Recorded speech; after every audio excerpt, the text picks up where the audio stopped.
You all must be the new class. How revolting. Welcome to Trunchbull Elementary School. Here we have rules. Follow them.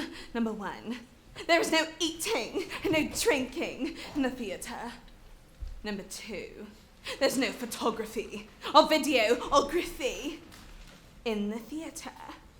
And number 3, there is no cell phone device use in the theatre. Hello? Hello? What are you doing? No. You're going to check it. Yes. We've been graduating so long ago. I don't want to go back. Open up. Get in. Yes. Sorry. Watch for the bones. If you'd not like this to be you, follow the rules. Thank you. And enjoy.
Championships in Paris. You're getting on a plane, Mrs. Wormwood. Of course I am. I always compete, Doctor. And this time, I have a secret weapon. Rodolfo. He's part Italian, you know. Very supple and has incredible upper body strength. I think we should have a talk. So what is it? What's wrong with me? Mrs. Wormwood, do you really have no idea? Wind? Mrs. Wormwood, I want you to think about this very carefully. What do you think might be the cause of this? Am I Look, you make fat! You're pregnant! What? You're going to have a baby! But I've got a baby, I don't want another one. Isn't there something you can do? You're 9 months pregnant. Antibiotics or, oh my good lord, what about the biannual International Amateur Salsa Ballroom Dancing Championships? A baby, Mrs. Wormwood. A child. The most precious gift the natural world can bestow upon us has been handed to you. A brand new human being. A life. A wonderful new person is about to come into your life to bring love, magic, happiness, and wonder. Oh, bloody hell! Every life I bring into this world restores my faith in humankind. Push, Mrs. Wormwood, push! I'll push you in a minute. Each newborn life a canvas yet unpainted. This still unbroken skin, this uncorrupted mind. Every life is unbelievably unlikely. The chances of existence almost infinitely small. The most common thing in life is life.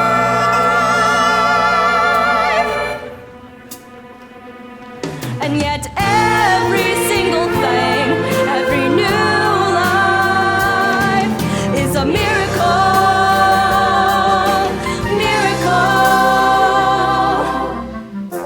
All right, where is he? Where's my Oh, son? Mr. Wormwood, are you smoking a cigarette? What?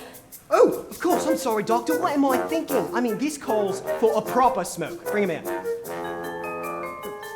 Oh my word, he's an ugly little thing. That's the most beautiful child I've ever seen. Oh my good lord!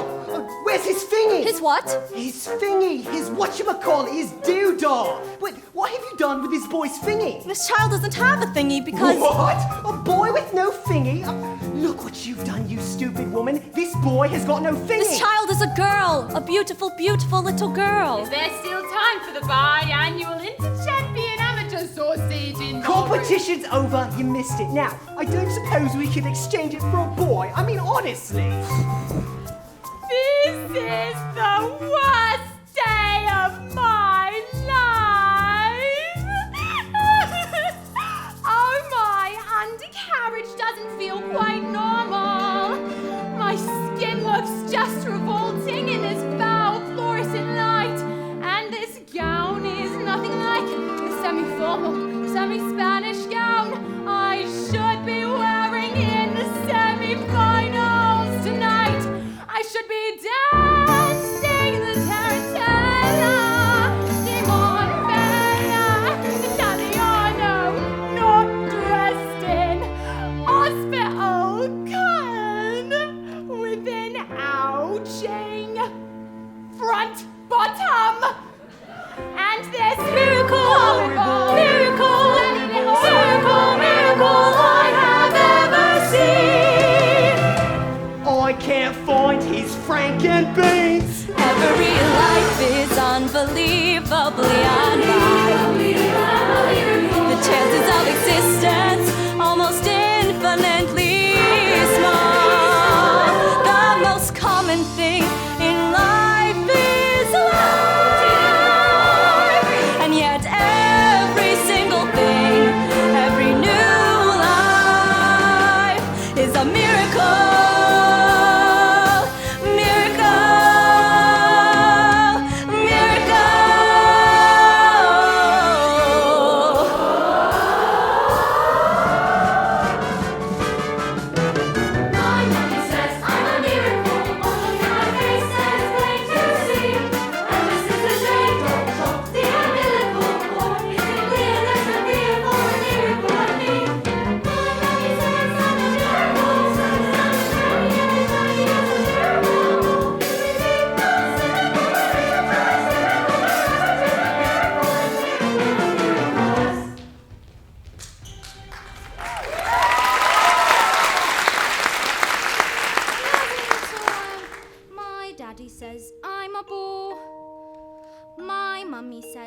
Jumped up little gem that kids like me should be against the law.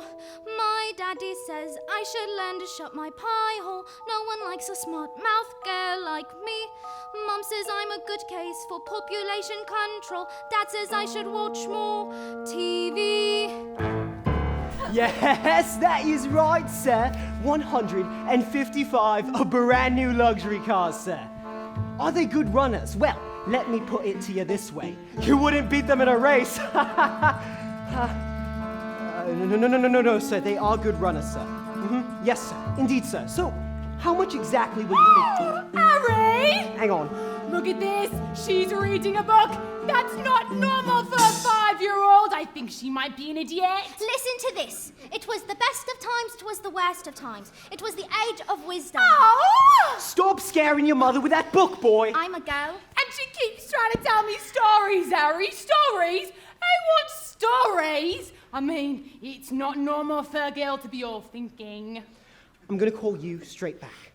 Would you kindly shut up? I mean, I'm trying to pull off the biggest business deal of my life, and I have to listen to this. It's your fault. You spent us into trouble and expect me to get us out. I mean, what am I, a flaming escapologist? Oh, escapologist, he says. What about me that I've got the whole house to look after?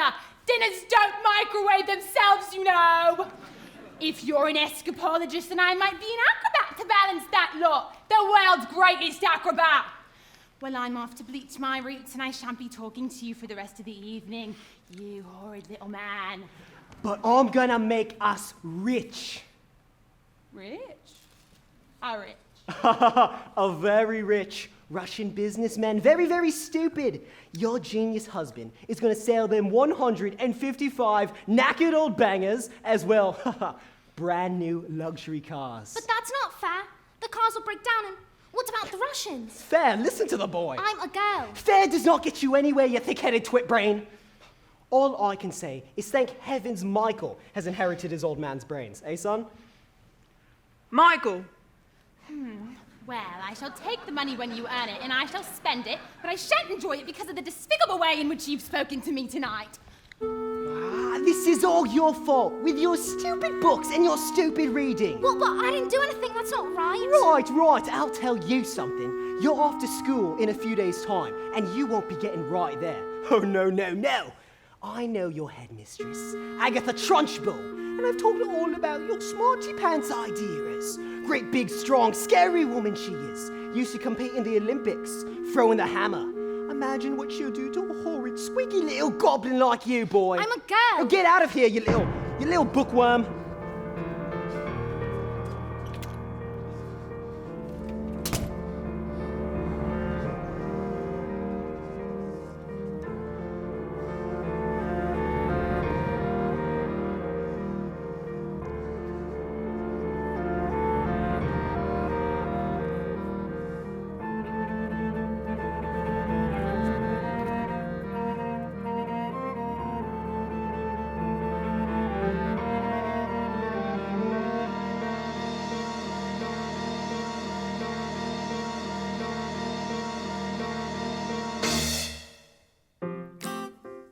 Jack and Jill went up the hill to fetch a pail of water. So they say the subsequent fall was inevitable. They never stood a chance, they were written that way. Innocent victims of their story. Like Romeo and Juliet, 'twas written in the stars before they even met. That love and fate and a touch of stupidity would rob them of the hope of living happily. The endings are often a little bit gory. I wonder why they didn't just change their story. We're told we have to do what we are told, but surely sometimes you have to be a little bit naughty. Just because you find that life's not fair, it doesn't mean that you just have to grin and bear it. If you always take it on the chin and wear it, nothing will change. Even if you're little, you can do a lot. You mustn't let a little thing like little stop you. If you sit around and let them get on top you, might as well be saying you think that it's okay, and that's not right. And if it's not right,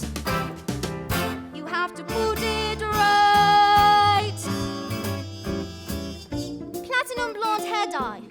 Extra strong. Keep out of reach of children. Oil of violet's hair tonic for men. Yup.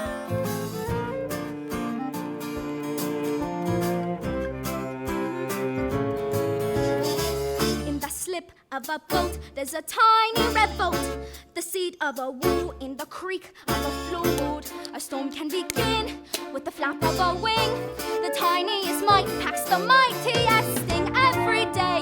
Starts with a tick of a clock, all escapes. Starts with a click of a lock. If you're stuck in your story and want to get out, you don't have to cry, you don't have to shout. Cause if you're little, you can do a lot. You mustn't let a little thing like little stop you.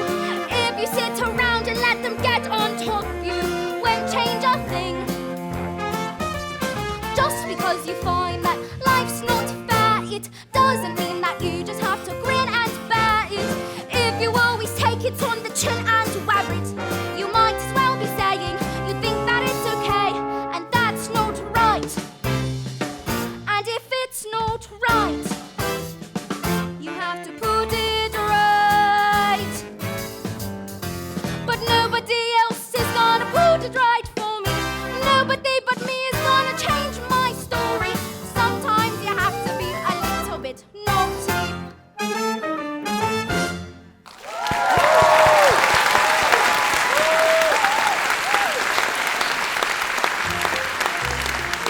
All right. Now, let me tell you something, son.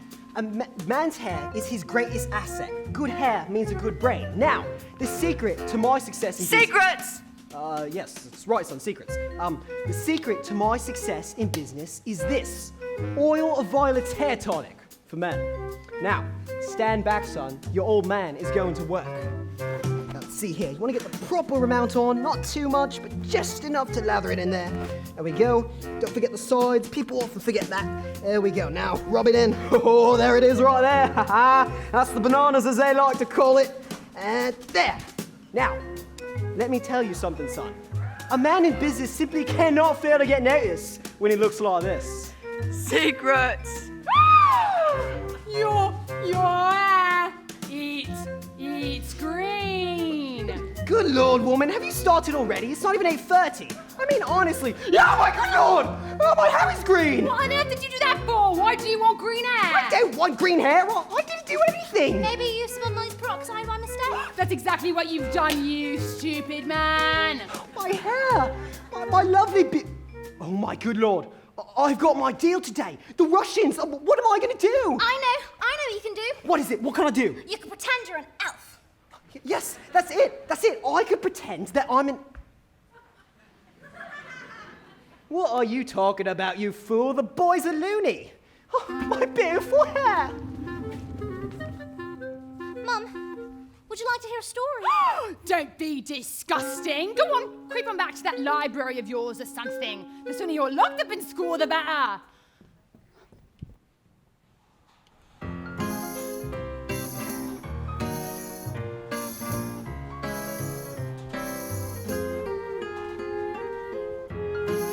Oh, Matilda! What a pleasure it is to see you! Here in the library again, are we? Yes. Well, my mum wanted me to stay home with her. She hates it when I go out. She misses me so much. Dad, too. He loves having me around. But I think it's good for grown-ups to have their own space. Your parents must be so proud to have a girl as clever as you are. And you tell them lots of stories like you do with me. Oh, well, I love your stories, Matilda. And that's not a hint, by the way, but if you did happen to have a story you wanted to... Goodbye, Mrs. Phelps. I'll see you next week. Goodbye, Miss Honey, and good luck with Tolstoy. Anyways, as I was saying, Matilda, I'm not hinting, but... Who is that lady? That lady? Well, that was Miss Honey. She's going to be your teacher. That lady? Yes, your teacher. Now look, are you going to tell me a story or not? Once upon a time...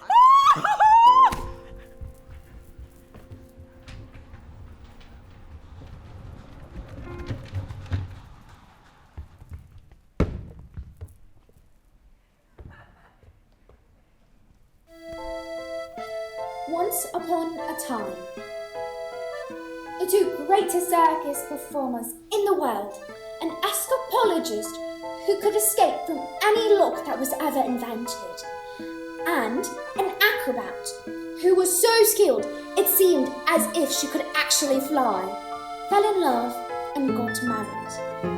They performed some of the most incredible feats together anyone has ever seen, and people would come from miles around. Kings, queens, celebrities, and astronauts. And not just to see their skill, but to also see their love for each other, which was so deep it was said that cats would purr as they passed them, and dogs would weep with joy. They moved into a beautiful old house on the edge of town, and in the evenings they would walk and take the air. And each night, the children of the town would wait in anticipation, hoping for a glimpse of the shiny white scarf that the acrobat always wore. For then, they knew they had to only cry, "Tricks! Tricks!" and the great performers would instantly oblige with the most spectacular show just for them. But, although they loved each other, although they were famous and everyone loved them, they were sad. We have everything that the world has to offer, said the wife. But we do not have the one thing in the world we want most. but the one thing. We do not have a child. Patience, my love. Patience, my love, the husband replied. Time is on our side. Even time loves us. Oh, Matilda. But time is the one thing no one is master of. And as time passed, they grew quite old, and they still had no child. At night, they would listen to the silence of their big empty house, and they would imagine how beautiful it would be if it was filled with the sounds of a child playing. Matilda, this is very sad. Do you want me to stop? Oh, don't you dare!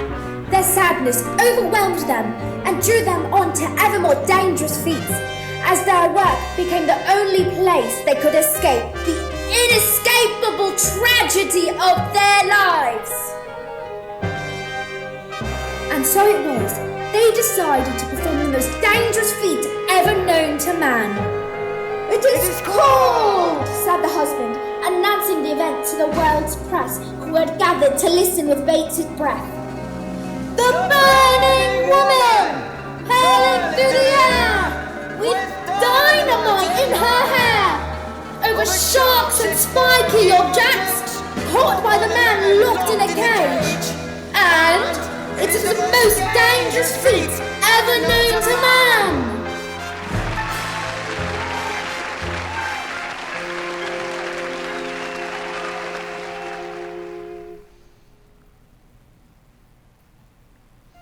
It is our destiny, said his wife, smiling sadly and slipping her hand into his. It is where the loneliness of life has led us. Well, what happened next? I don't know. Not yet, anyway. What? But isn't there a little bit more? I mean, just a little bit more. Isn't there a little bit more? Well, I suppose your mother will be waiting for you. Is she here? I'd love to meet her, actually. Maybe Goodbye, Mrs. Phelps. I'll see you tomorrow. After your first day at school.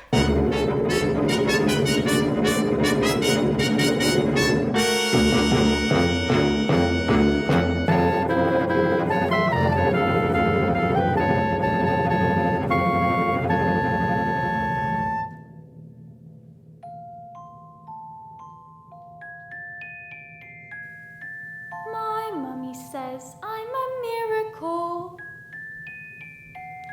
My daddy says I'm a special little pie. I am a princess. And I am a prince. Mom says I'm an angel. Mom says I'm an angel. Mom says I'm an angel. So you think you're able to survive this mess by being a prince or a princess? You will soon see there's no escaping tragedy. And even if you put in heaps of effort, you're just wasting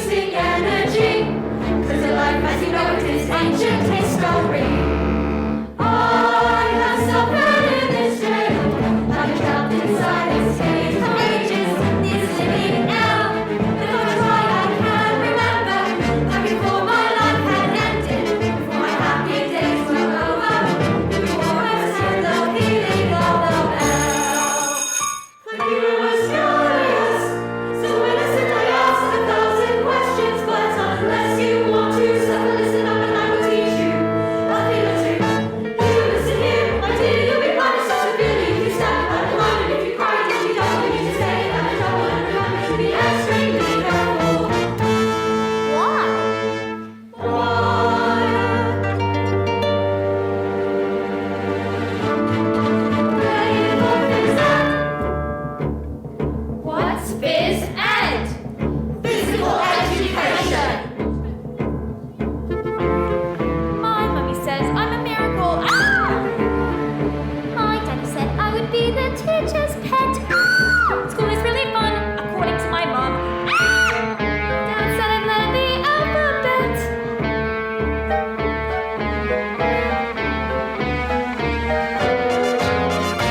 So you think you're able to survive this just by being a prince or a princess? You will soon see there's no escaping tragedy. And even if you want to keep some effort, you're just wasting energy. 'Cause your life as you go is ancient history.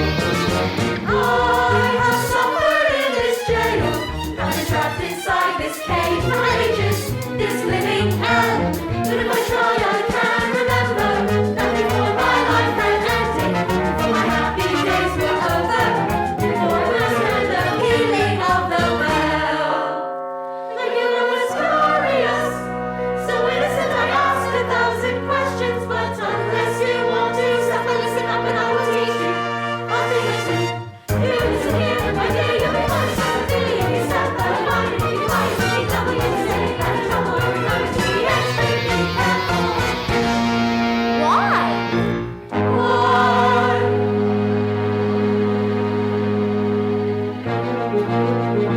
Just you wait for phys ed. Just you wait for phys ed. E-F-G, H-I-L-L-O-P-Q-R-S, U-V-W-X. Why? Just you wait for phys ed.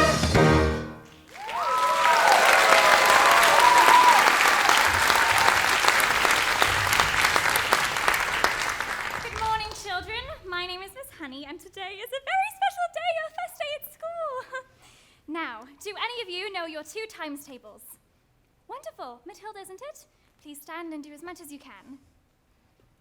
1 times 2 is 2, 2 times 2 is 4, 3 times 2 is 6, 4 times 2 is 8, 5 times 2 is 10, 6 times 2 is 12, 7 times 2 is 14, 8 times 2 is 16, 9 times 2 is 18, 10 times 2 is 20, 11 times 2 is 22, 12 times 2 is 24, My, that is 13 very... times 2 is 26, 14 times 2 is 28, 15 times 2 is 30, 16 times 2 Oh, is... stop. Good heavens, how far can you go? I don't know. Quite a long way, I think. Do you think you could tell me what 2 times 28 is? 56. Yes, that's very... Now, how about this? Now, this is much harder, so don't worry if you don't get it, but 2 times 487. If you took your time, do you think that you could... 974. 12 sevens. 84. Let's leave maths for the time being and look at reading. Can anyone read this? Me! Ooh, me! Pick me, miss! I can! Me! Very well, Nigel.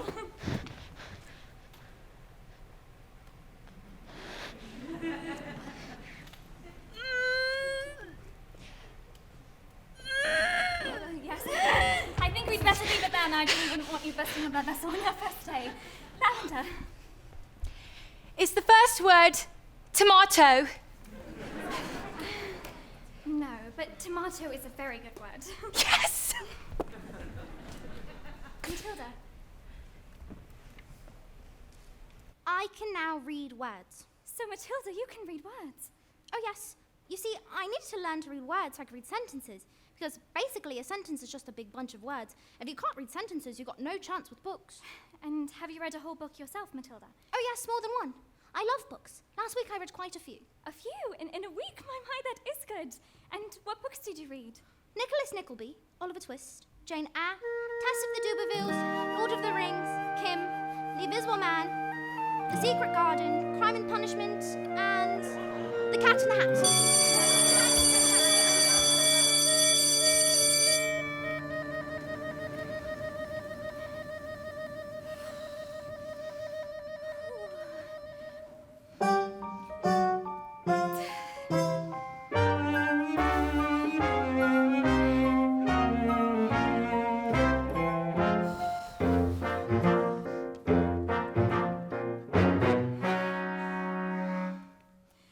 Knock on the door, Jenny. Just knock on the door. Don't be pathetic. Knock on the door, Jenny. There's nothing to fear. You're being pathetic. It's just a door. You've seen one before. Just knock on the door. Look at you trying to hide, silly. Standing outside the principal's office like a little girl. It's just pathetic.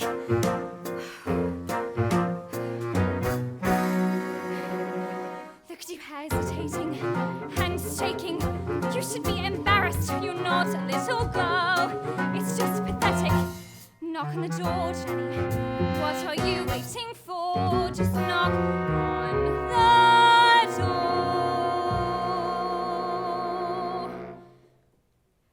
Perhaps I will wait. She's probably having a meeting or something and will want to be interrupted if anything. Caution in these situations insensible. Want to avoid confrontation when possible. I'll come back later then. But this little girl,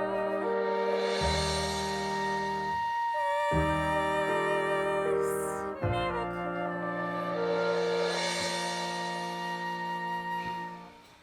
Knock on the door, Jenny. Just knock on the door. Don't be pathetic. Enter.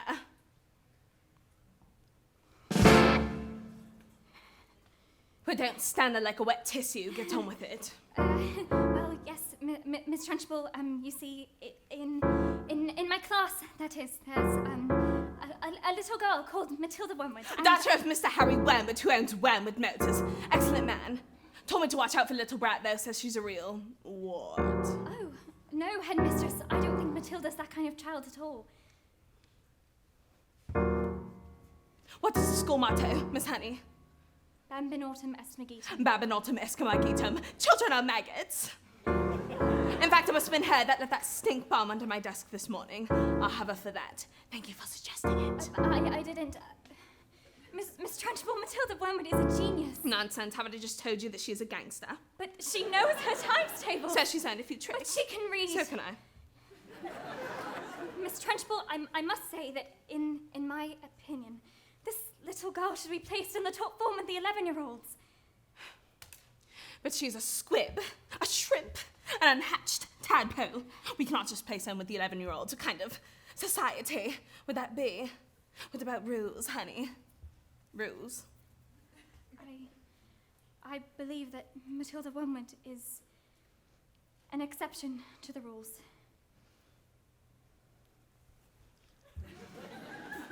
An exception to the rules in my school. Look at these trophies, see how my trophies gleam in the sunlight, see how they shine. What do you think it took to become English Marathon champion? 1969. Do you think in that moment, when my big moment came, that I treated the rules with casual disdain? Well, like hell. As I stuck to the circle, did I change my plan? What? As I chalked on my palms, did I wave my hands? I did not. As I started my spin, did I look at the view? Did I drift off and dream for a minute or two? Do you think I faltered or mended my rotation? Do you think I altered my intended elevation? As my hammer took off, did I change my grunt? A grunt I had practiced for many a month. Not a jot, not a dot. Did I stray from the plot? Not a detail of my frame was adjusted or forgotten. And even when the hammer left my hands and flew high up above the stands, to let myself go. No.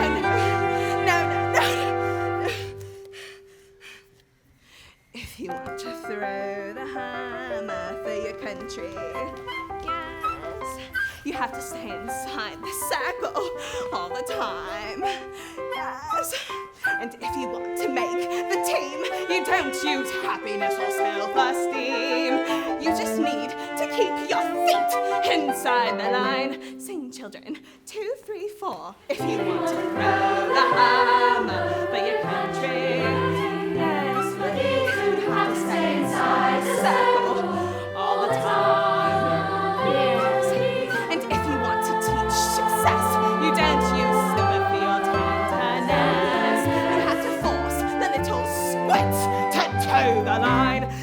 Jenny. Yes!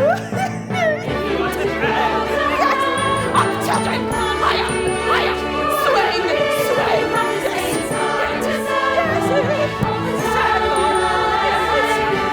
I apply just one simple rule to hammer-throwing life and school. Life's a ball, so learn to thread. Find the valley, line and toad, and always keep your fate inside the line. Now get out. Yes.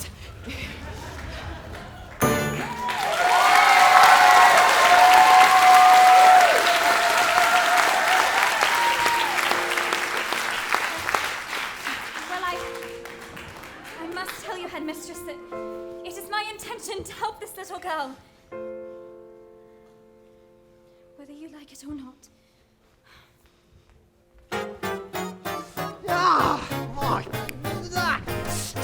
Stupid, nasty, stinking slimy, great big question asking. I mean, how dare they speak to me like that? Who the hell do they think they are? Filthy, flippin', nasty, stupid Russians! Oh, don't tell me we're not rich. It's the mileage. They took one look at the mileage on the first car and said, these cars are knackered.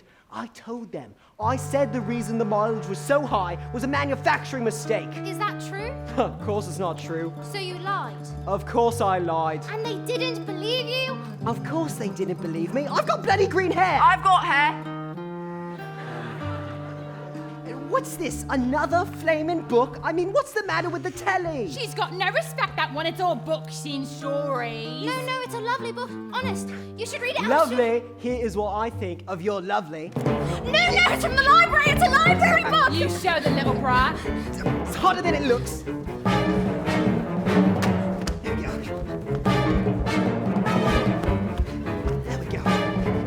There we go. Now. There we go. That is how you tear a book. Now, get out of here, you little stinkworm.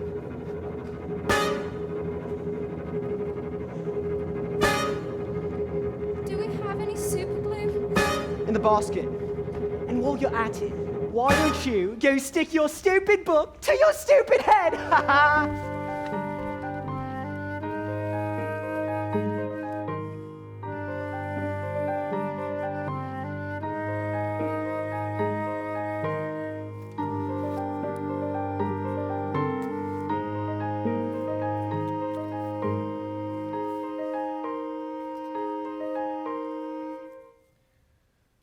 Just because you find that life's not fair, it doesn't mean that you just have to grin and bear it. If you always take it on the chin and wear it, nothing will change. Even if you're little, you can do a lot. You mustn't let a little thing like little stop you. If you sit around and let them get on top you, might as well be saying you think that it's okay, and that's not right. Got my eye on you, boy. I'm a girl.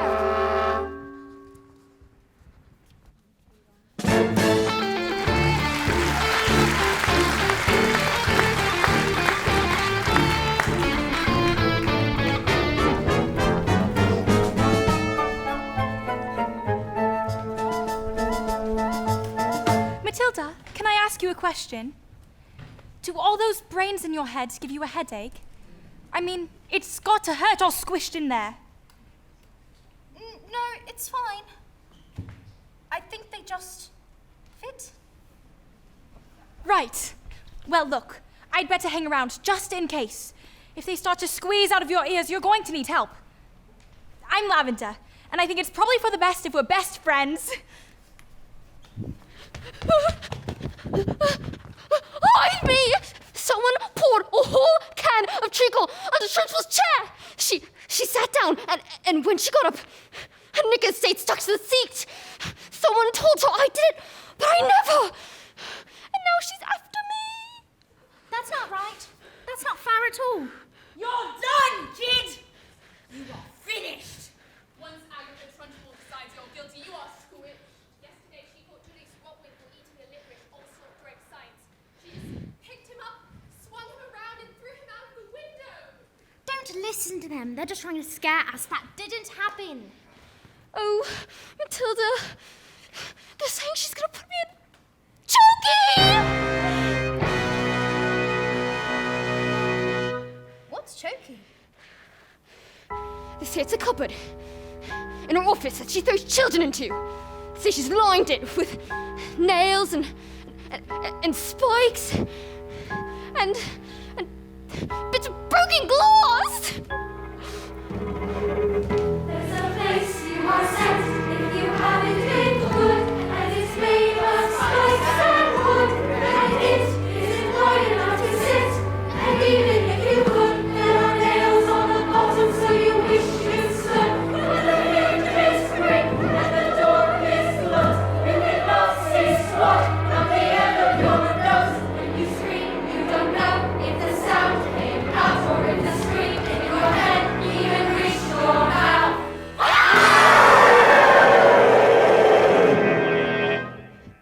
All right. Look, when did this happen? 20 minutes ago. But why? Oh no, she's coming! Quick, you better hide. Please Cardigans! return! Now! Oh, Matilda,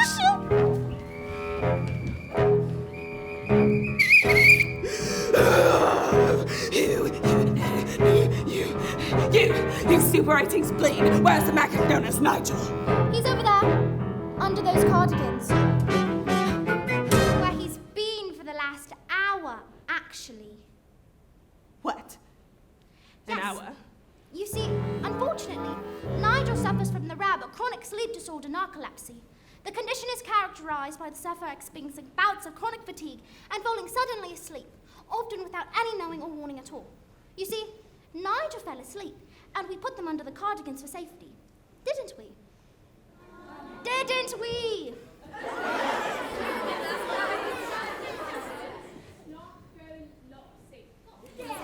He'll probably think he's in bed when he wakes up. Oh, is it time for school yet, Mum? Hello? What am I doing here? Well, this isn't my bedroom at all. Oh, hello, Miss Trunchbull.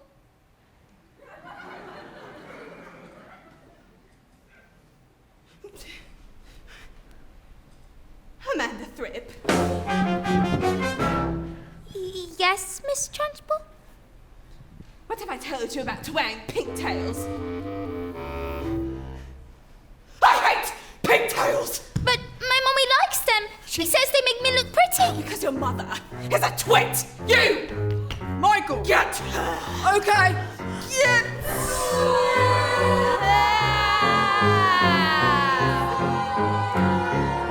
Got her! Great! Now spin her like I taught you! Yes! Wonderful! Look! There she goes!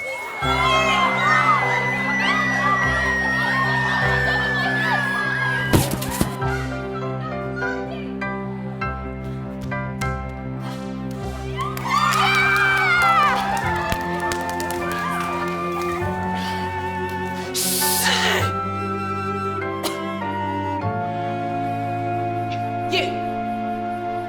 What is your name? Matilda. Matilda Wormwood. Oh, so you're Wormwood, are you? I might have known. Well, Wormwood, you've just made a very big mistake.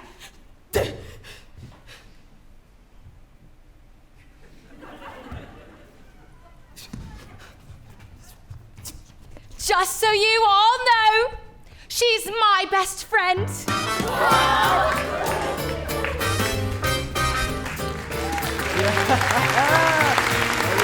Yes, sir. Brand new stock, sir. That's right. Completely different cars. Green hair? Yeah. It was National Green Hair Day. Yes, a celebration of all the wonderful green things in the world, like lettuce and snot. Tomorrow at 1? Oh, absolutely, sir. Bye-bye, sir. Dos viduda. There we go. Now that is how you pull off a... What in the... Get off, you! Oh, I'm gonna leave this on. Looks like rain.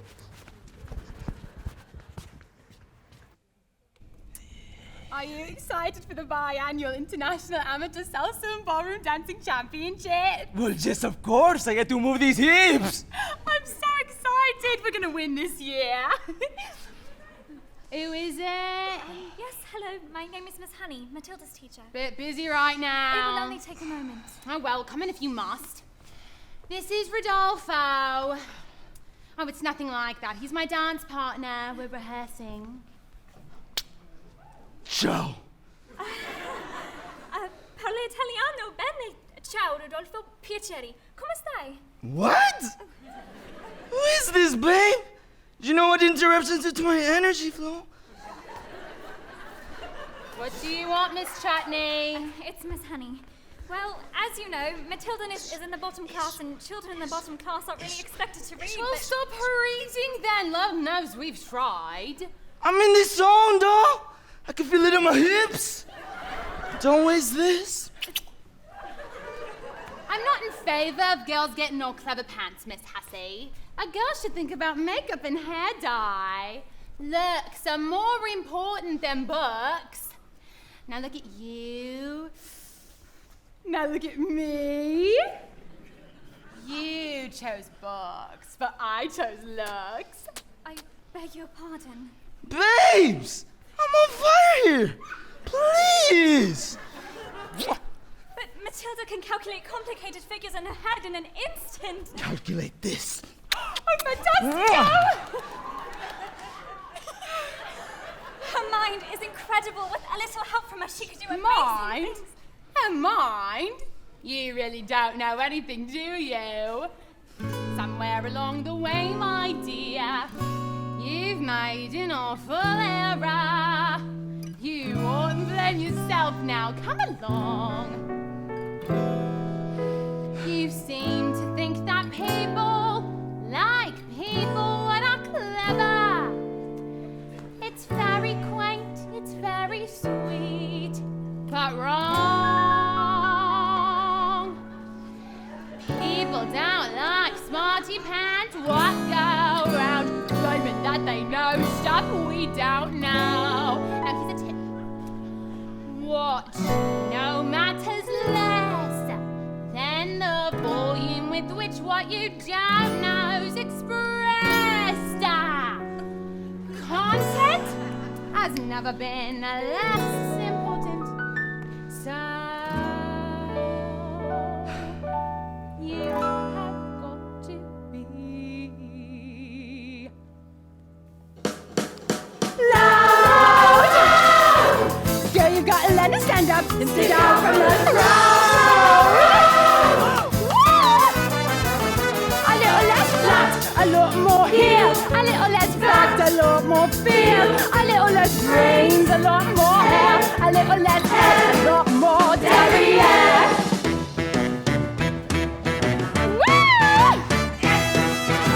No one's gonna tell you when to shake your lips. Well, you've got a light, don't hide it under a bushel. No one's gonna look if you don't stand out.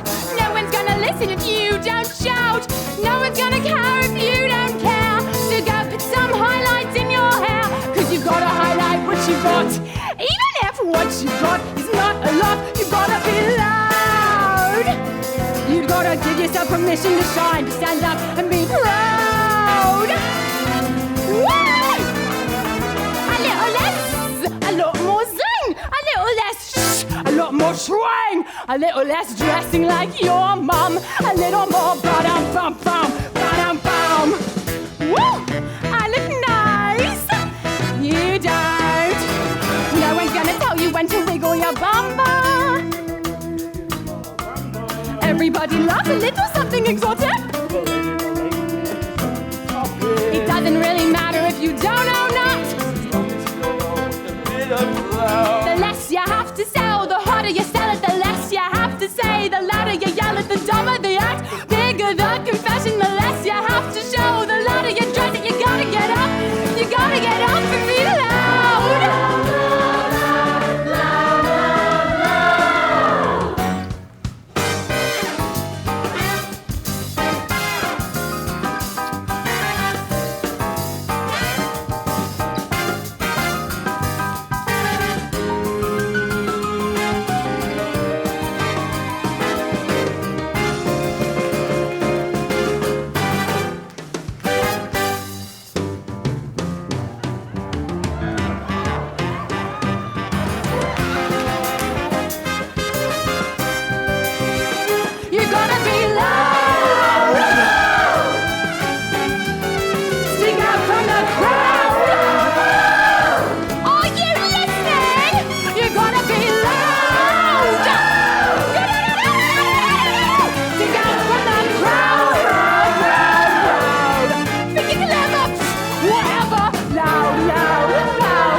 Just get on your feet, Jenny. You are going to march in there and give them a piece of your mind. Leave it alone, Jenny. The more that you try, the more you'll just look like a fool. This is not your problem. You've not got a spine. You are a teacher, just go back to school.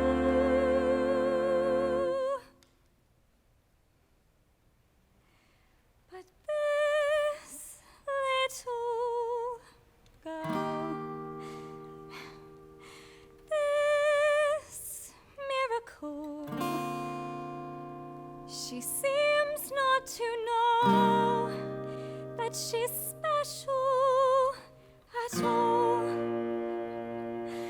And what sort of teacher would I be if I let this little girl fall through the cracks I can see?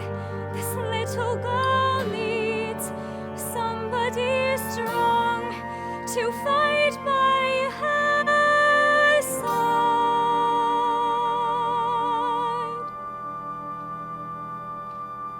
Instead, she's found me.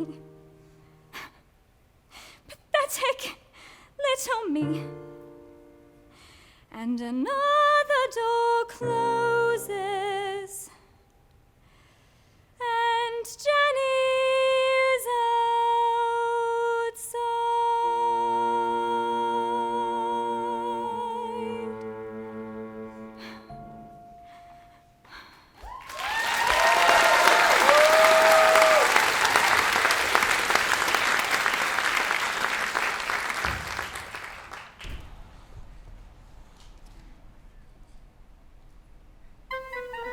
And so the great day arrived. It was like the entire world had gathered to see the burning woman hurling through the air with dynamite in her hair over sharks and spiky objects caught by the man locked in a cage.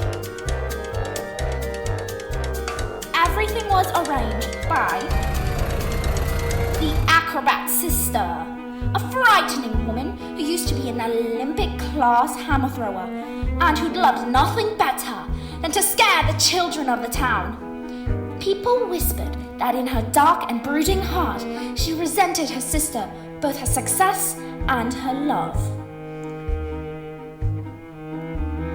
Suddenly, out came the escapologist, dressed as usual in his tights and spangly costume. But there was no sign of the acrobat, and no glimpse at all of her shining white scarf. Instead of musical fanfare, there was silence as he solemnly strode into the ring. Ladies and gentlemen, boys and girls, the burning woman hurling through the air with dynamite in her hair over sharks and spiky objects caught by the man locked in a cage has been cancelled! No! Yes, the audience gasped so loud that a passing airplane caught it on its instrumentation and reported it as an atmospheric phenomenon. Cancelled because my wife is pregnant!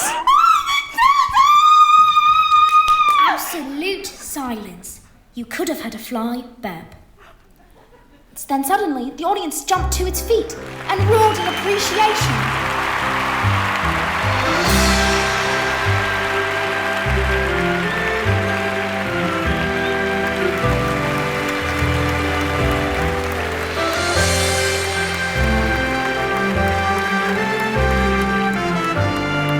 The great feature was instantly forgotten, and the applause went on for nearly an hour. So it does have a happy ending. Forgotten by everyone except, that is, the acrobat's sister.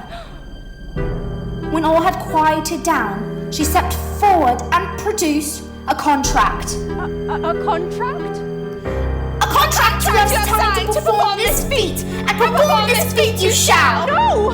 I paid for the posters, the publicity, the catering, the toilet facilities. If I give the crowd their money back when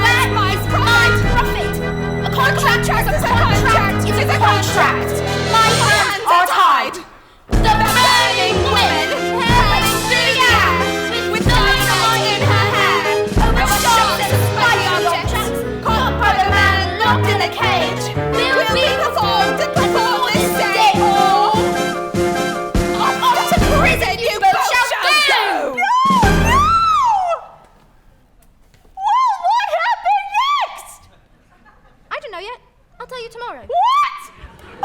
I don't know if my dad's will make a answer tomorrow. Mrs. Phelps, are you crying? Huh?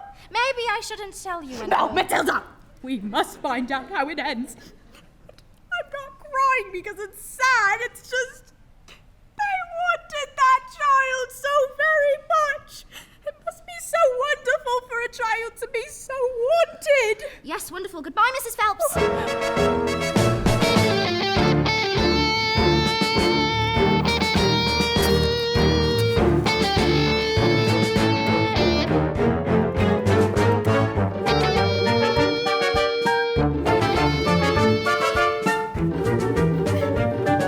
Matilda, could I speak to you, please? I'm afraid I've not been very successful in getting others to recognize your, well, abilities. So, starting tomorrow, I shall bring in a selection of very clever books that will challenge your mind. You may sit and read them while I teach the others, and if you have any questions, well, I shall do my best to answer them. How does that sound? Oh, Matilda, why, that is the biggest hug in the world. You're going to hug all the air out of me. Matilda Wormwood! Matilda Wormwood! Matilda Wormwood! Where is... Yes, Miss Trunchbull? Aha! So you admit it. Admit what, Miss Trunchbull? This clot, this foul carbuncle, is none other than a disgusting criminal, a denizen of the underworld, and a member of the mafia. This morning, you sneaked like a serpent into the kitchen, stole a piece of my private chocolate cake from my tea tray. No, I did not. Miss Trunchbull, Matilda's been here all morning. Standing up for little spitball, are you? Well, this crime took place before school. Therefore, she is guilty! Okay, look, all right, I stole the cake. But honestly, I was really, definitely, sort of, almost thinking about owning up. Maybe. But the thing is, I was having a lot of trouble with my belly. You see, the Trunchbull's cake was so good that I scoffed it down too quick.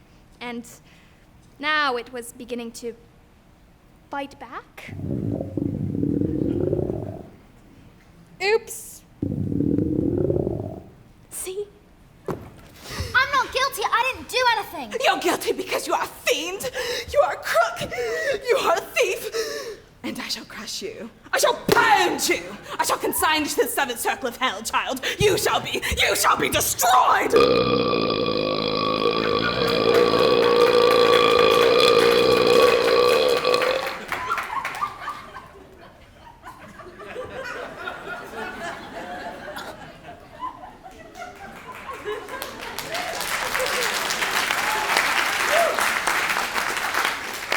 It was the biggest burp I had ever done. It was the biggest burp I had ever heard. It was the biggest burp I had ever heard about. It was as if the entire world fell silent for that burp to exist. As a huge, chocolatey cloud of gas wafted from my mouth and drifted across the class. Past Lavender, past Amanda, past Alice, and then my great, big, beautiful, chocolatey burp, which now seemed to have a mind of its own, wafted full into the face of the Trunchbull.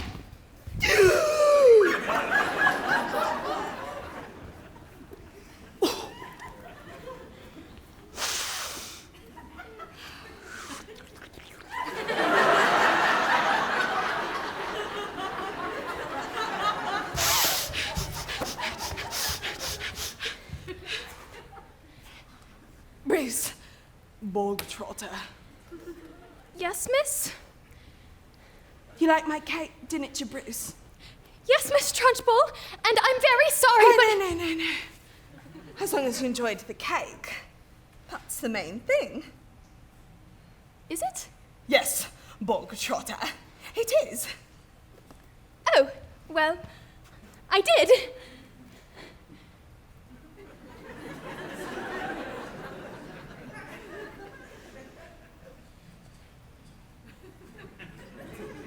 Thank you. Yes, wonderful, marvelous. It makes me so happy. Gives me a warm glow in my lower intestine. Oh, cock!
Get out. Yes, no, you're taking days. I wanted to eat a cake today.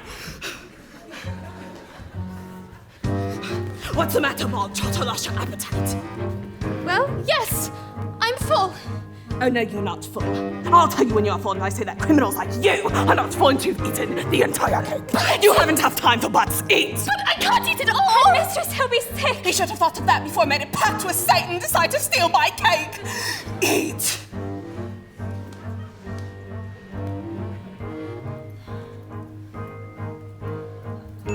He can't!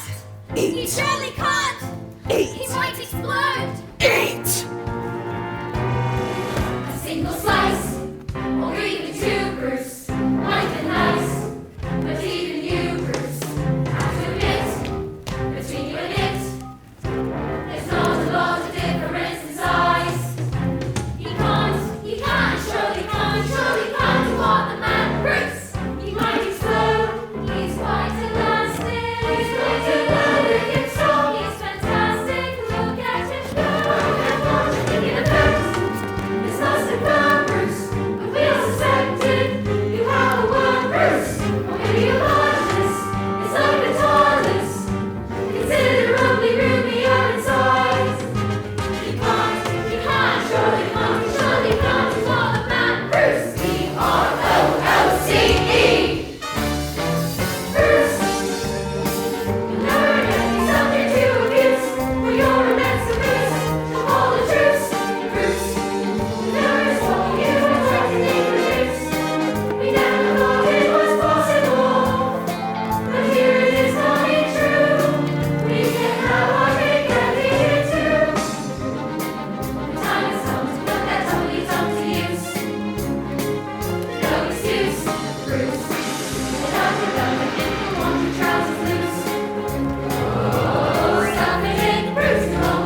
That's all right, Jenny. I'll get carried away sometimes.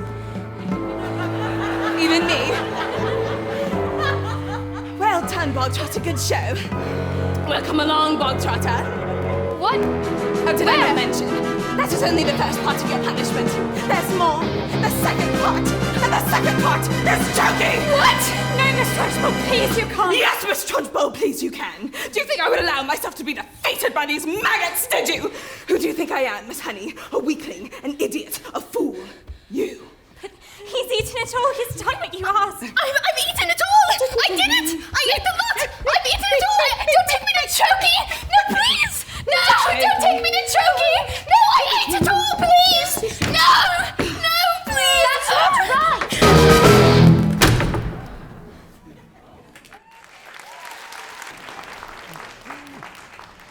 I can never seem to figure these sorts of things out. But where's the curtain? There we go. There we go. Oh, my word. Oh, there's a lot of you. Okay, sit tight, let's settle down. Intermission's over, and let's get this party started, shall we? Now. Oh, thank you. Applause already. Oh, wow, I haven't even done anything yet. Okay. Now, let's see. I would like to offer an apology for some of the things that have been going on here tonight. Now, they're not nice things, and they're not right things. And, well, I would like to state, guarantorically, that we do not want any children that might be here in the audience tonight to go home and try these things out for themselves. Now, I am, of course, talking about... Reading. There we go, yes, reading, thank you. I am, of course, talking about reading. Now, it is not normal for children to behave in this manner. It stunts the brain. It wears out the eyes. It makes kids ugly, stinky, fatty, sweaty, Betty, boring, gaseous, and most crucially, it gives them verrucas of the mind. Now, under no circumstances do we condone such activities, and we do so utterly and without reservoirs, blah, blah, blah. Now, can I just ask, by a show of hands, how many of you lovely people in the audience here tonight have ever read a book before? Any book? Yeah, there we go. Cheer. Hey, stop cheering. It's books. Put your hand. No, keep your hands up. I'm sorry. No cheering though. Keep your hands up. Let's see here. You there. What might your name be? Craig. Oh, sorry. That was rude. I apologize. I'm sorry. Not really. Anyway, Craig, don't take this the wrong way. Nothing personal, but well. Bookworm, stinky little bookworm, reading all your books like a stinky little bookworm. You like reading, stupid. Worms like reading, worms are stupid. You're a swarm. Yeah, there, he reads books. Now, Craig will learn from this experience. Won't stop him from reading, unfortunately, but he'll never put his hand up in a theater again. Thank you, Craig. Thank you. Thank you. Now, ladies and gentlemen, may I present to you the very pinnacle of our achievements as a species, the very reason that we bothered evolving out of unicorns in the first place. Now, somewhere on a show I heard that, well, a picture tells 1,000 words. So Telly, if you bother to take a look, is the equivalent of 1, 4, 27, a lot of books. All I know I learnt from Telly, this big beautiful box of facts. Now if you know a thing already, baby, you can switch the channel over just like that. Endless joy and endless laughter, folks living happily ever after. All you need to make you wise is 23 minutes plus advertisements. Now why would we waste our energy or turning the pages 1, 2, 3? Well, we can sit comfortably on a lovely bumper lease, watching people singing and talking and doing stuff. All I know I learnt from Telly. The bigger the telly, the smarter the man. Now you can tell from my big telly just what a very clever fella I am. Take it away, son!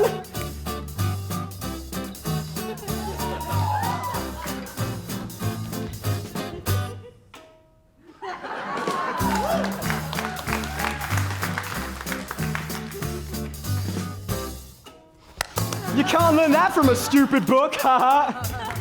All I know I learnt from Telly. Now what to think and what to buy. Now I was pretty smart already, but now I'm really, really smart. I'm like very smart. Endless content, endless channels, endless chats on endless panels. I mean, all you need to fill your muffin without having to really, well, think of nothing. Now why would we waste our energy trying to work out Ulysses while we can sit happily on a lovely Bapples? Watch a slightly famous people talking to really famous people. All I know I learnt from Telly. The bigger the telly, the smarter the man. Now you can tell from my big telly just what a very clever fella I am.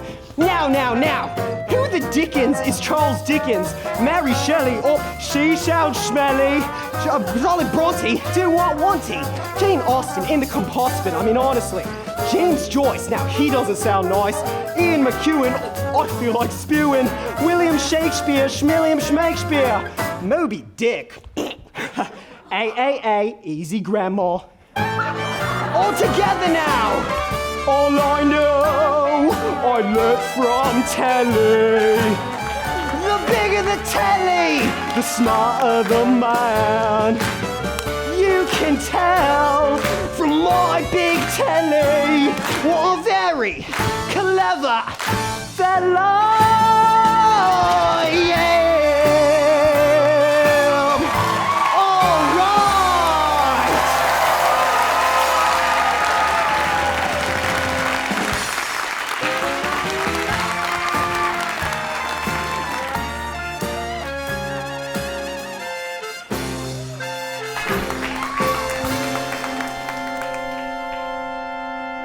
Hello, I'm Lavender, by the way, Matilda's best friend.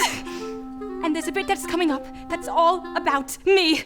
Well, not exactly about me, but I play a big part in it. But I'm not going to tell you what it is because I don't want to spoil it for you. All right, look. What I do is I volunteer to get the Trunchbull a jug of water, and then... No, I'm not going to say any more because I don't want to ruin it for you.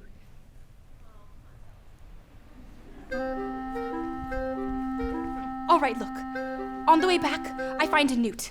A newt is like a really ugly lizard that lives in water, so I pick it up, and no! I am not going to say any more!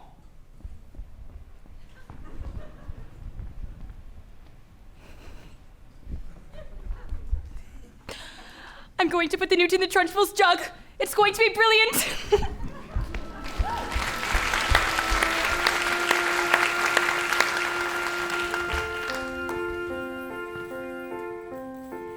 When I grow up, I will be tall enough to reach the branches that I need to reach to climb the trees you get to climb when you're grown up. When I grow up, I will be smart enough to answer all the questions that you need to know the answers to before you're grown up. And when I grow up, I will eat sweets every day on the way to work, and I will go to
I grow up, I will be brave enough to fight the creatures that you have to fight beneath the bed each night to be a grown-up. When I grow Just because you find that life's not fair, it doesn't mean that you just have to grin and bear it. If you always take it on the chin and weather it, nothing will change. Just because I find myself in this story, it doesn't mean that everything is written for me. If I think the ending is fixed already, I might as well be saying I think that it's okay. And that's not right.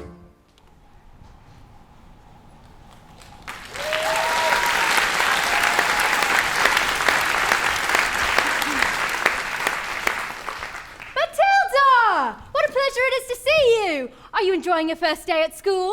Oh yes, bits of it anyway. Mrs. Phelps, where's the revenge section? What? Well, we don't have a revenge section. Why? Is there a child at school who's behaving like a bully? Oh no, not a child exactly. Matilda, are you sure something's Would you like to hear the next part of the story? Story? Did you say story? Story? Matilda, then what are we waiting for?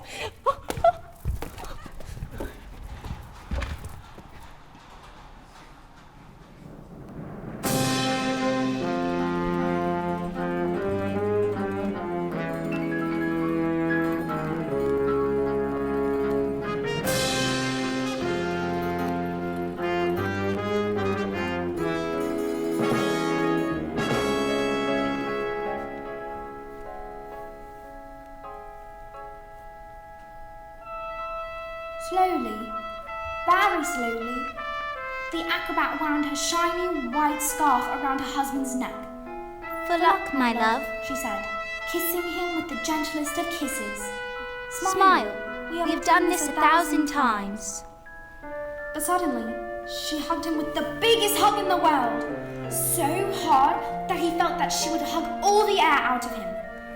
And so, they prepared themselves for the most dangerous feat that had ever been performed.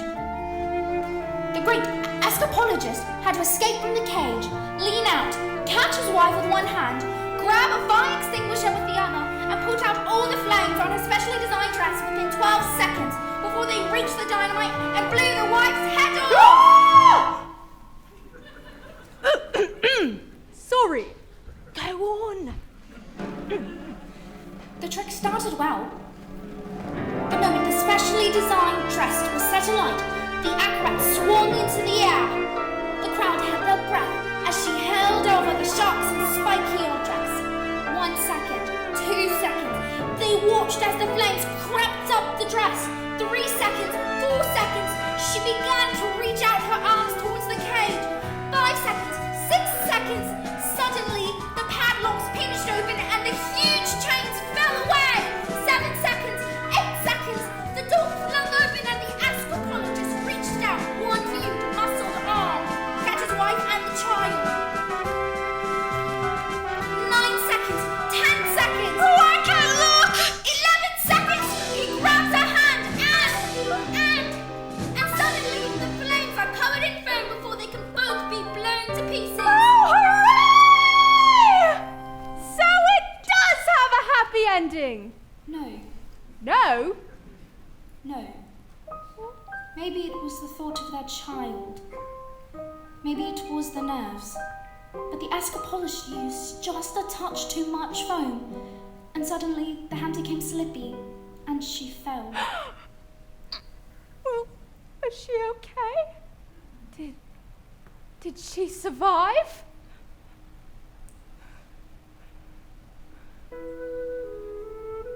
She broke every bone in her body, except the ones at the ends of her little fingers. She did manage to live long enough to have their child, but the effort was too great. Love our little girl, she said. Love our daughter with all your heart. She's all we ever wanted. Love our girl.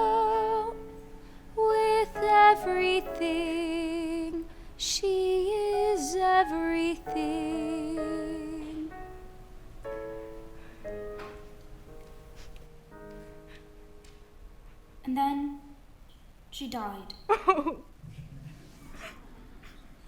And then things got worse. Worse? What? They can't get any worse! Matilda, they can't get any worse! I'm afraid they did. Because the escapologist was so kind that he never for 1 second blamed the evil sister for what happened. In fact, he asked her to move in and help look after his daughter. She was nothing but cruel to the little girl, making her wash and iron and cook and clean, beating her if she did a thing wrong, but always in secret so that the escapologist never suspected a thing. And so the poor little girl grew up with the meanest, cruelest, horriblest aunt you could possibly imagine. Let's call the police! Mrs. Phelps, it's just a story. What? Oh, yes, of course. Matilda, you are so clever. Your parents must think they won lottery having a child like you. Oh, yeah, they do. They're always saying that. In fact, they say, Matilda, we're so proud of you. You're like winning the lottery. Yeah, I'd better go.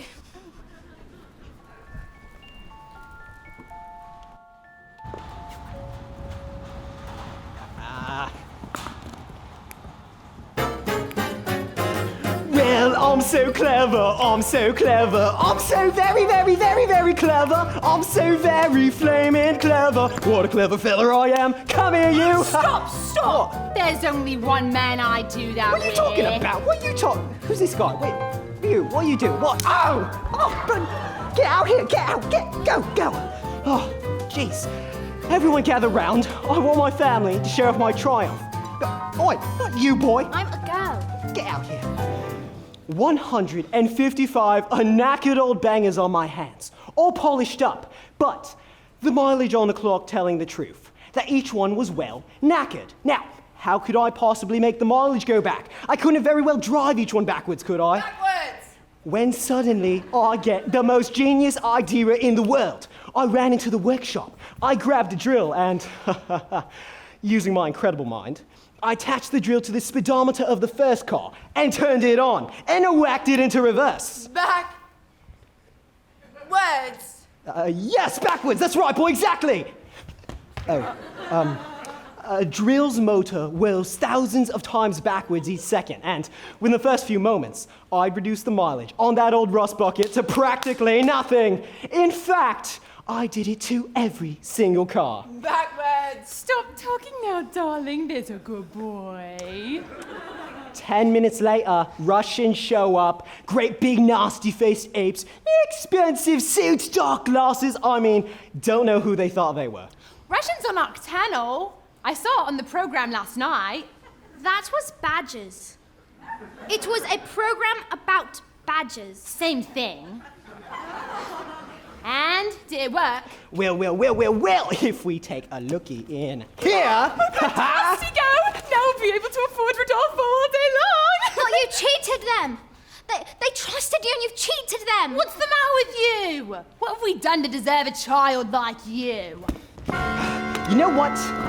You know what I'm gonna do tomorrow? I'm gonna go into that library and tell that old bag you're never to be let in again. What? No, please don't! And if she does, I'll have her fired. And you will never read another stinking book so long as you live. I'll put an end to your stories, young man. Now get out of here, you nasty little creep!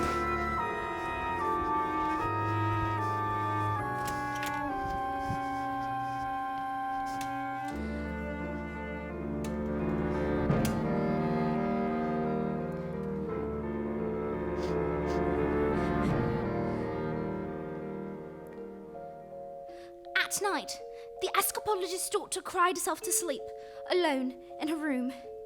She never said a single word about the evil aunt's bullying, as she didn't want to cause a fuss. And so she suffered in silence. But this only encouraged the woman to greater cruelties until one day she exploded! You are useless, filthy, nasty little creep!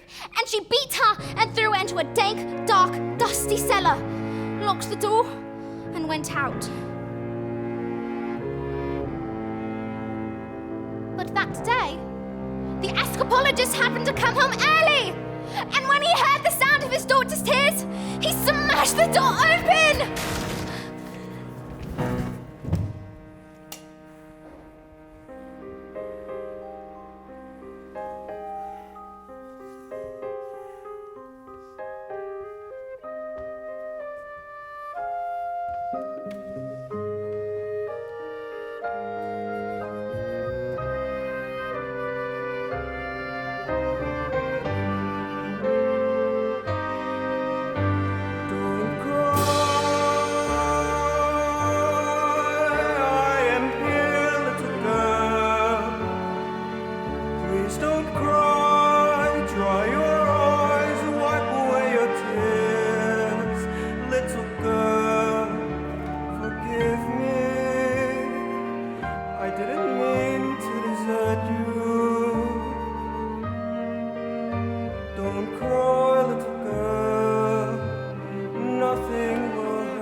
So wrapped up in my grief for my wife that I've forgotten the one thing that mattered to us most.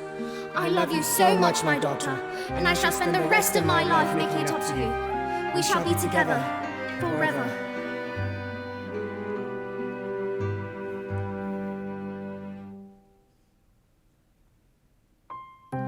Don't cry, Daddy. I'm all right, Daddy. Please don't cry here. Let me wipe away your tears. Forgive me. Daddy, forgive me. I didn't want to upset you. Please, Daddy, don't cry. I'll be all right with you by my side. I have nothing to fear. You're here.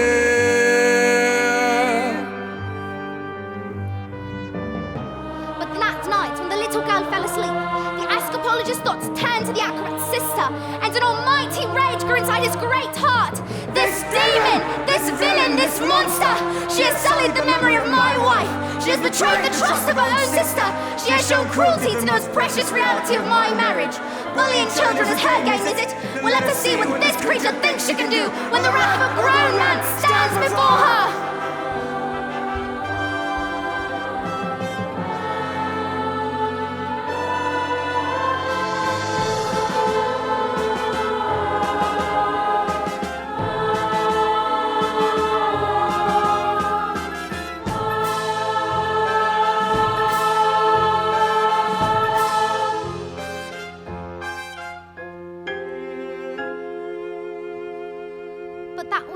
Little girl ever saw of her father, because he never came home ever again.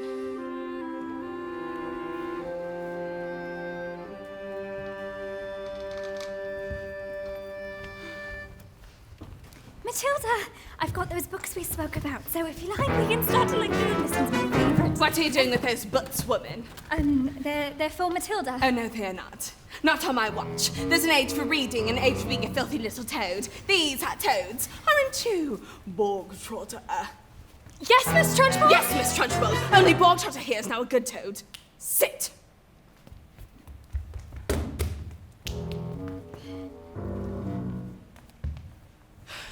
It has become clear to me, Miss Honey, that you have no idea what you are doing.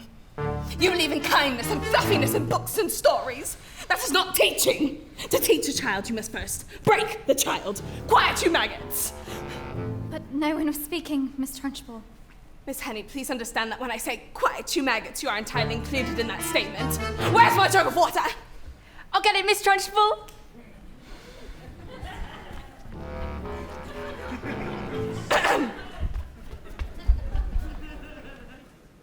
Stupid girl. Look at you. Disgusting. Revolting. Revolting, I say. I think it's time we toughened you up a little. Phys ed.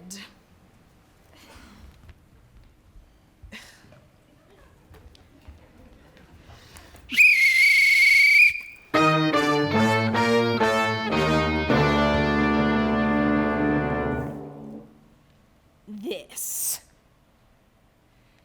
school of late has started reeking. Quiet, maggots, when I'm speaking. Reeking with the most disturbing scent.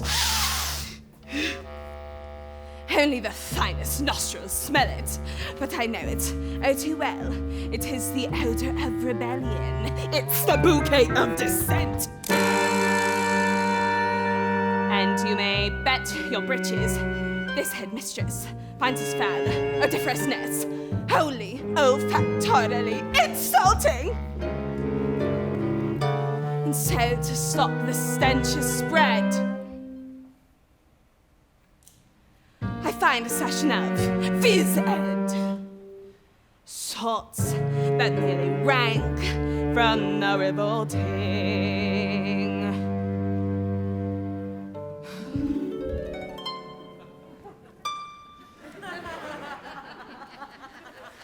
The smell of rebellion comes out in the sweat, and phys-ed will get you sweating. And it won't be long before I smell the pong of aiding and abetting. A bit of phys-ed will tell us who has a head full of rebellious thoughts. Hold, just like a rotten egg floats to the top of a bucket of water. The smell of rebellion, the stench of revolt, the reek of insubordination, the whiff of resistance, the pong of dissent, the funk of mutiny and action. Before a weed becomes too big and greedy, you really need to nip it in the bud. Position 2! Before the worm starts to turn, you must scrape off the dirt and rid it from the mud. The whiff of insurgence, the stench of intent, the reek of prepubescent protest, the funk of defiance, the odor of the waft of anarchy in progress. Once we've exorcised these demons, they shall be too pooped for scheming. Some double time discipline should stop the rot from setting in. All right, let's step it up, double time. 1, 2, 3, 4, discipline, discipline for children who aren't listening, for trolls who are fidgeting and whispering in history, the chattering and chittering, the nattering and twittering is tempered with a smattering of discipline. We must begin insisting on rigidity and discipline, persistently resisting its anarchistic mischiefing in these minutes you're frittering and bantering and pittering, while little ones say this is the discipline. The slippering, the whimpering, the dribbling, and the spittling. No miss, I need a tissue, it's an issue we can fix. There's no mystery to mastering. The art of passion, mistressing, it's discipline, discipline, discipline. The smell of rebellion, the stench of revolt, the reek of prepubescent plotting, the whiff of resistance, the pong of dissent, the funk of moral fibrosity.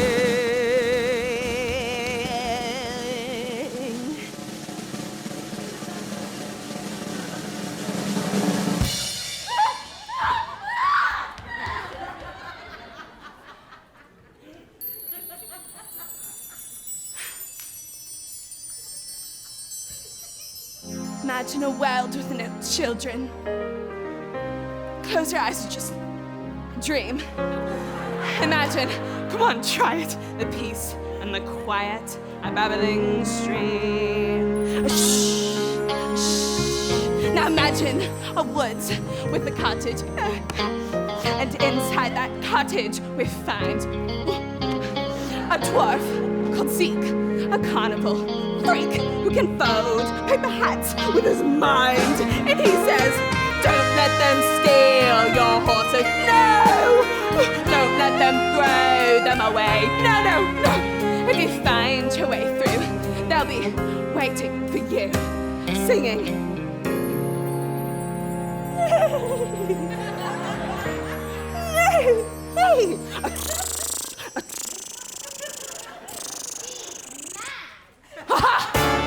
And there, just like I said, the stinking maggot rears his head. Even the squiddiest, piteous mess can harbor seeds of stinkiness. Have you ever seen anything more repellent? Have you ever smelt anything worse than that smell of rebellion? The stench of revolt, the reek of insubordination, the whiff of resistance, the pong of dissent. And I will not stop till you are squashed, till this rebellion is quashed, till glory listening. Stage.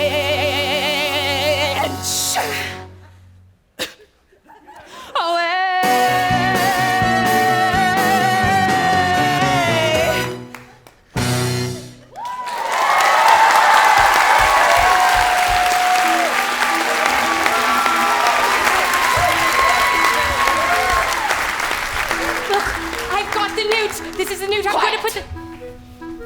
I don't think this is teaching at all. I think it's just cruelty. That's because, Miss Honey, you're pathetic. You're wet. You're weak. You're none other than a sniveling little... newt. Newt. There's a newt. There's a newt. What time is Trunchbull going to buy? Quiet, children, please. You! What? Cockroach! You vile, malicious, repulsive little sinner! You did this! What's that? What's that matter? Stop! Please, you please! Oh, Miss Honey, I've learned through many years of experimentation that the ears of small children do not come off. They stretch. In fact, I can feel these stretching now! You big, fat bully! How dare you? You aren't fit to be in school. You ought to be in prison. In the deepest, dankest, darkest prison. I shall have you wheeled out, strapped to a trolley with a muzzle over your mouth. I shall crush you. I shall pound you. I shall dissect you, madam! Have you ever wondered, well I have, about how when I say red, for example, there's no way of knowing if red means the same thing in your head as red means in my head when someone says red, and how if we are travelling at almost the speed of light and we are holding a light, that light would still travel away from us at the full speed of light, which seems right in a way. What I'm trying to say, I'm not sure, but I wonder if inside my head I'm not just a bit different than some of my friends. These answers that come into my mind unbidden, these stories delivered to me fully written. And as everyone shouts as they seem to like shouting, the noise in my head is incredibly loud. And I just wish they'd stop. My dad and my mum and Telly and the stories would stop just once. And I'm sorry, I'm not quite explaining it right, but as noise becomes anger and the anger is light, and this burning inside me would usually fade, but it is in today, and the heat and the shouting, and my heart is pounding, and my eyes are burning, and suddenly everything is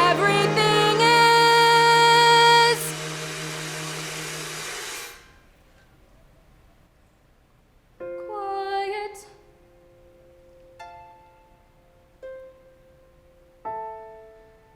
Like silence, but not really silent.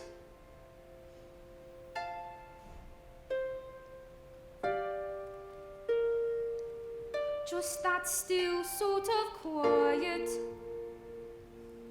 Like the sound of a page being turned in a book, or a pause in a walk in the woods.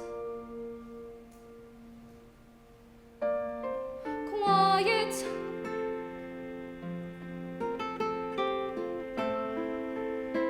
Like silence, but not really silent.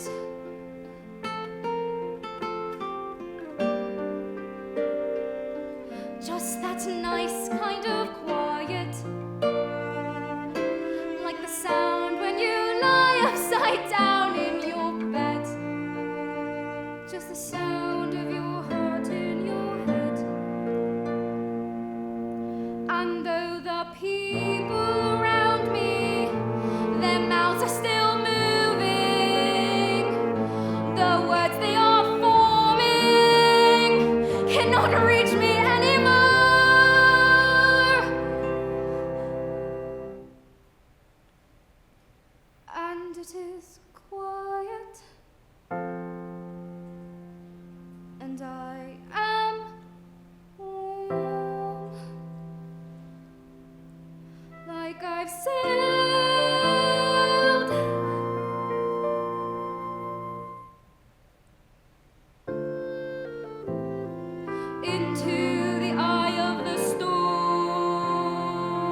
miserable excuses for children! And you, standing there like the squid of all squids, or its beating heart! But I'm a match for you, and there's no finger I shall not stretch back, no ear I shall not snap, no length I shall not go, no child I shall not treat with the worst of it. What is it? What? It's traveling north. I don't. What is it? Oh! I've got to knit in my knickers! I've got to knit!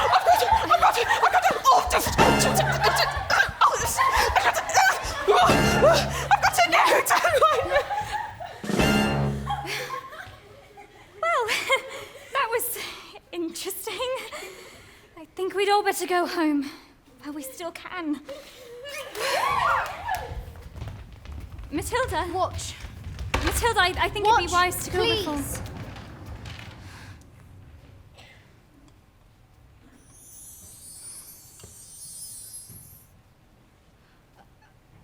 I moved it with my eyes. Am I strange? How do you fancy a cup of tea?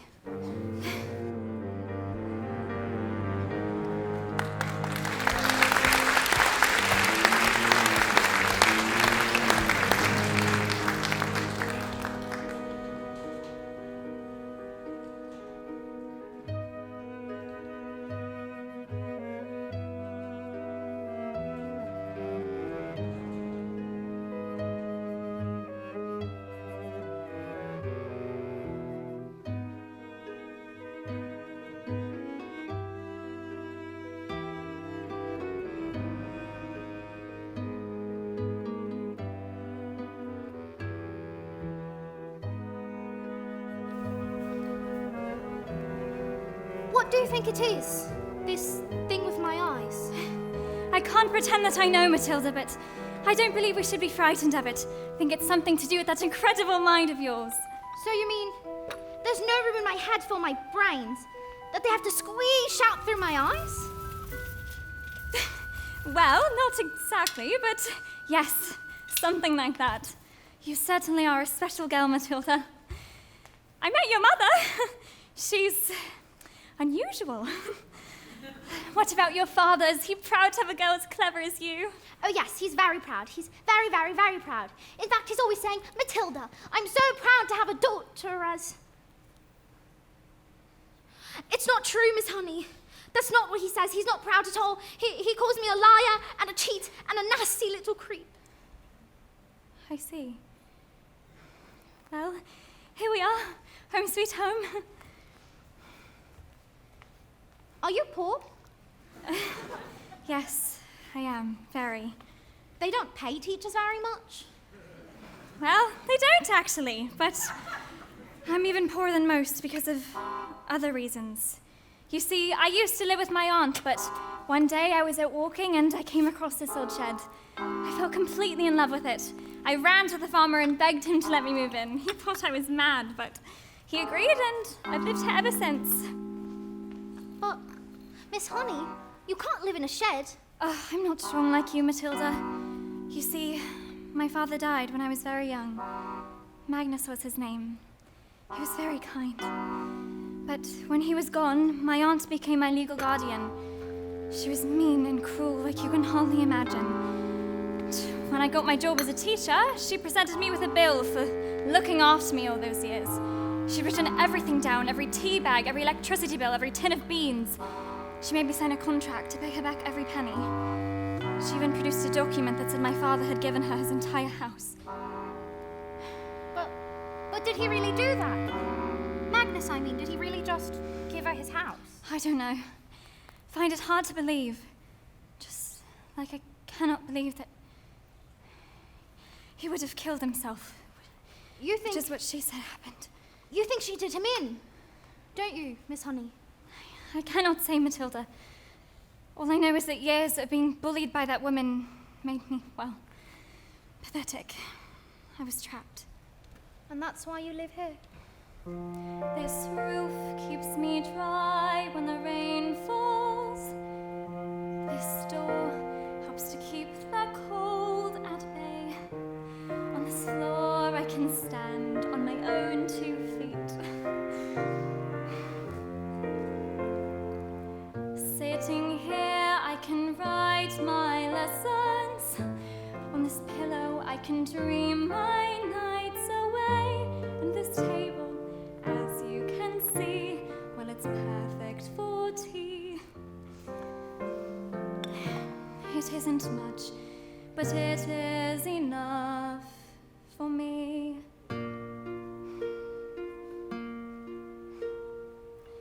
It isn't much, but it is enough. But Miss Honey, she's got your father's house. She's got everything that's yours. On these walls I hang wonderful pictures. Through this window I can watch the seasons change. By this lamp I can read. And I am set free. And when it's cold outside, I feel no fear. Even in the winter storms, I am warmed by a small but stubborn fire. And there is no place I would rather be. It isn't much, but it is enough for me. For this is my house. This is my house. It isn't much, but it is enough for me. This is my house. This is my house. It isn't much, but it is enough. And when it's cold and bleak, I feel no fear. Even in the fiercest storms, Don't cry. I am warmed by small Away your tears. stubborn fire. And Forgive even me.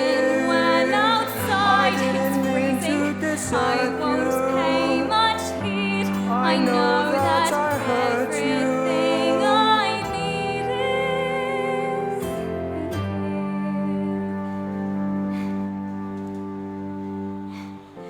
It isn't much, but it is enough for me.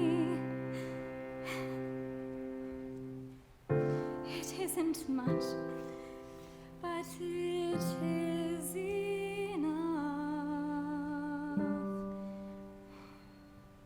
for me.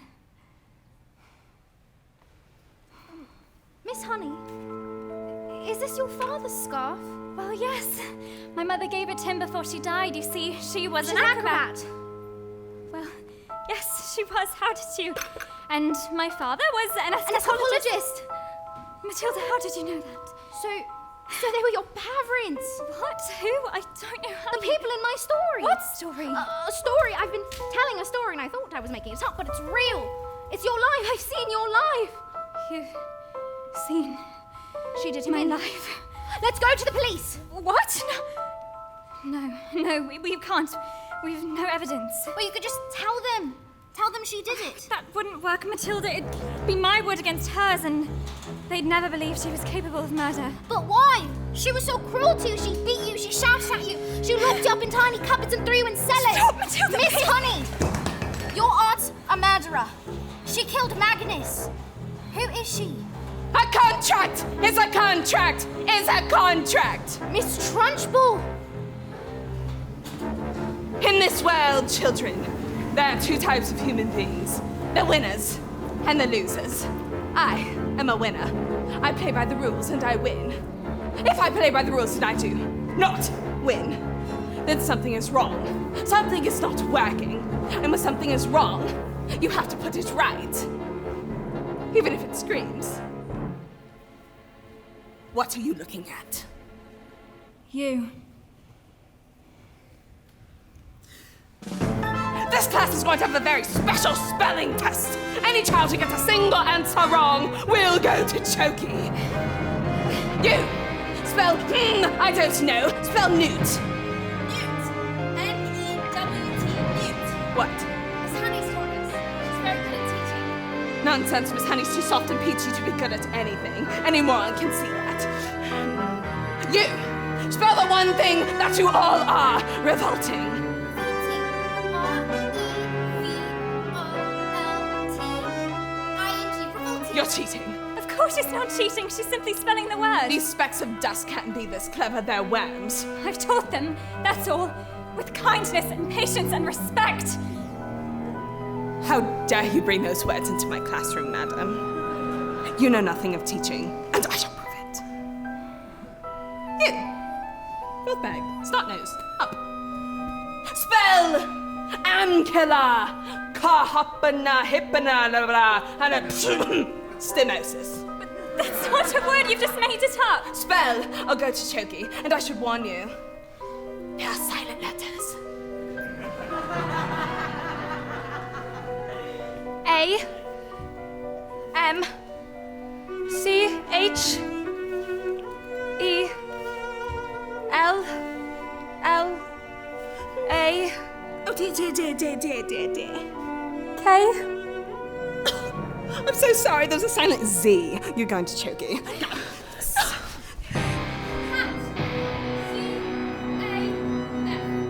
Cat.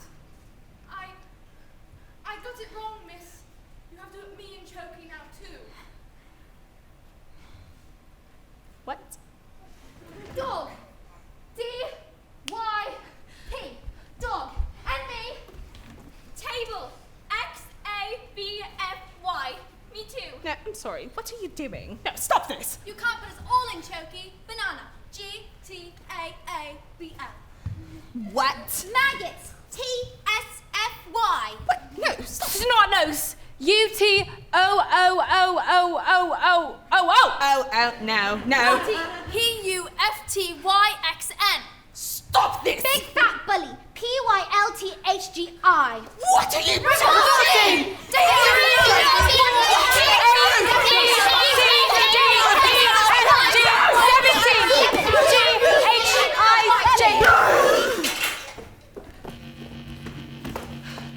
You have to put me in Choky too. You can't put us all in Choky, miss. Come on, maggots! You think I hadn't thought of that? I've been busy. A whole array of Chokies for each and every one of you. And now that the little spelling test is over, I can say that each and every one of you has failed. You see, children, there are two types of human beings in the world. Winners and losers. And I am a... What? What? It's moving. It's moving. Look. What in the devil? It's writing No, something. who's doing this? Agatha. What? This is madness. Madness. Wait, no, it can't be. Give my Jenny back her house. No, stop this. Stop this, you hear? Then leave. What? Or I will get you. Stop this. Like you got me. Jenny, stop. What are you? What? Run. Jenny. Run. Jenny. Run. Run. Jenny.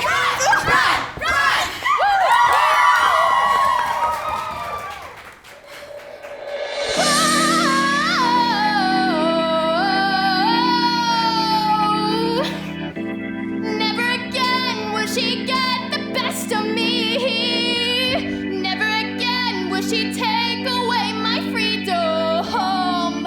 And we won't forget the day we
later, the acrobat and the escapologist's daughter received a letter from a solicitor.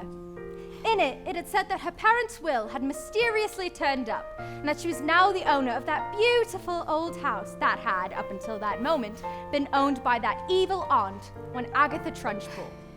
She moved in immediately and she was very happy, happier than she'd ever been in her entire life. As to Miss Trunchbull, she was never seen again.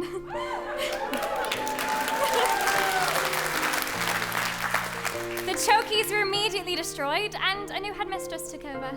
And her name was Miss Honey! And it was often said that it was the best school in all the land.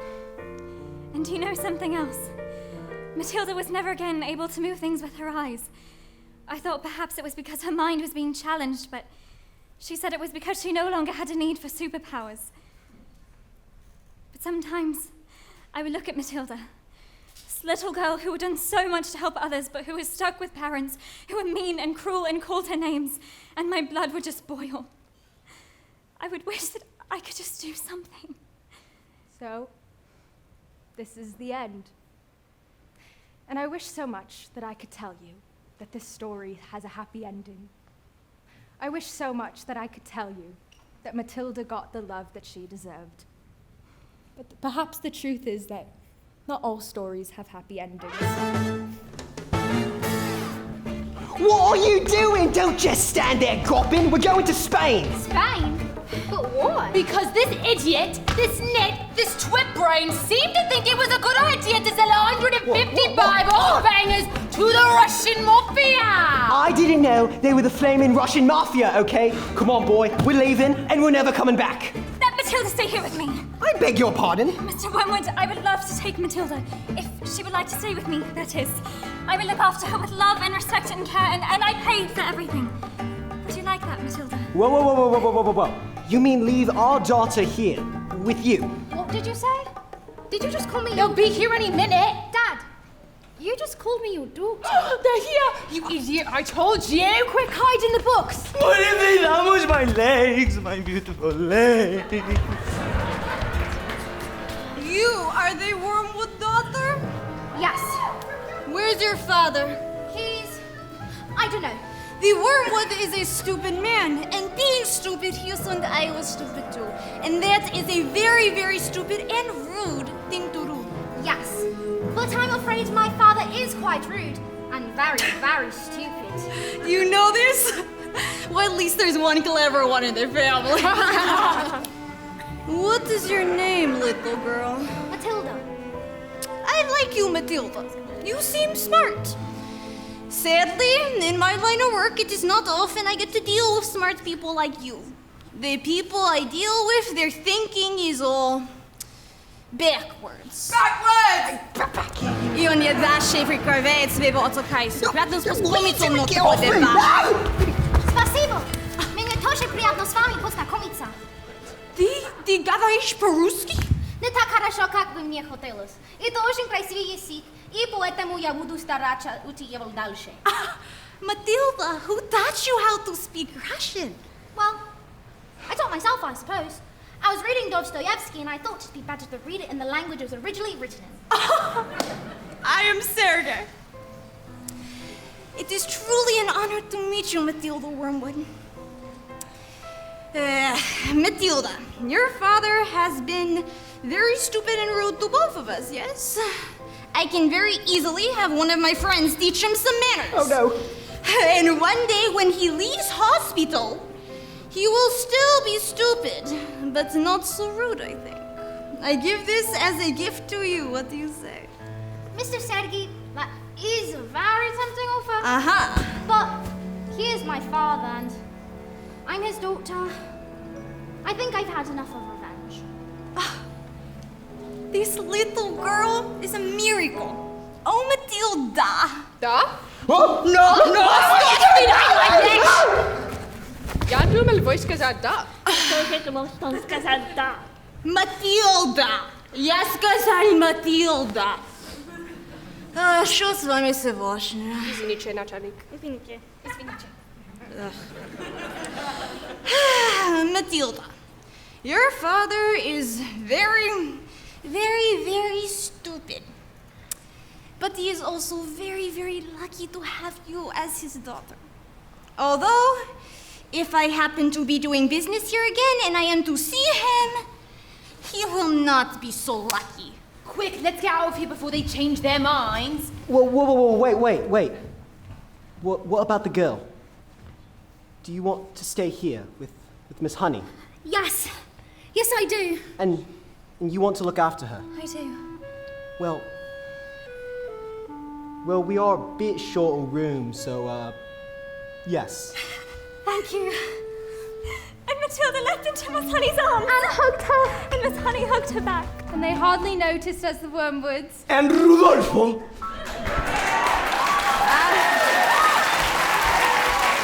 As the Wormwoods and Rudolfo sped away into the distance. Because they had found each other. Yes, they had found each other.